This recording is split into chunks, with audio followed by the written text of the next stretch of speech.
భారీ ఎన్కౌంటర్ 29 మంది నక్సల్స్ మృతి అన్నటువంటి వార్తని కూడా ఇక్కడ ప్రధానంగా హైలైట్ చేసుకొచ్చారు. మరొక వైపున బాబు చేతిలో పావులుగా సునీత శర్మల ఇక్కడ కూడా రాసుకొచ్చారు. ఇకపోతే టీడీపీ కూటమికి 20 ఎంపీ సీట్లు, వైసీపీకి 5. ఏబీపీ సీ ఓటర్ సర్వే వెల్లడి. రాబోయే లోక్సభ ఎన్నికల ఆంధ్రప్రదేశ్లో టీడీపీ కూటమి ఘన విజయం తథ్యమని మరో సర్వే వెల్లడించింది. ఈ కూటమికి 20 ఎంపీ సీట్లు గెలుచుకోబోతోందని తెలిపింది. ఫిబ్రవరి 1 నుంచి మార్చి 10 మధ్య లోక్సభ నియోజకవర్గాల ప్రాతిపదికగా దేశవ్యాప్తంగా అన్ని రాష్ట్రాల్లో ఏబీపీ జాతీయ టీవీ ఛానల్ సీ ఓటర్ సంస్థతో కలిపి సర్వే చేపట్టింది.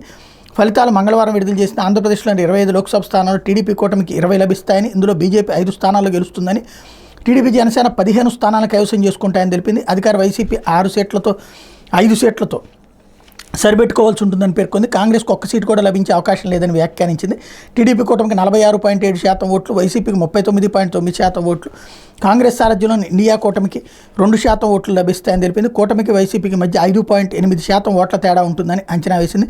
గత ఎన్నికల్లో వైసీపీకి 22 ఎంపీ సీట్లు లభించాయని, దాంతో పోలిస్తే ఈసారి ఆ పార్టీకి లభించే సీట్లు 4వ వంతు లోపేనని సర్వే పేర్కొంది. ఎన్నికల ముంగిట ఆంధ్రప్రదేశ్లో 2 కీలక రాజకీయ పరిణామాలు చోటు చేసుకున్నాయని తెలిపింది. వీటిలో ఒకటి ముఖ్యమంత్రి జగన్మోహన్ రెడ్డి సొంత చెల్లెలు వైఎస్ షర్మిల తన సొంత పార్టీని కాంగ్రెస్లో విలీనం చేసి టీడీపీ అధినేత చంద్రబాబు జగన్ ప్రభుత్వం అరెస్ట్ చేసి 53 రోజుల పాటు జైల్లో ఉంచడమేనని ఈ సర్వే అభిప్రాయపడింది అన్నటువంటి వార్తని హైలైట్ చేశారు. ఇకపోతే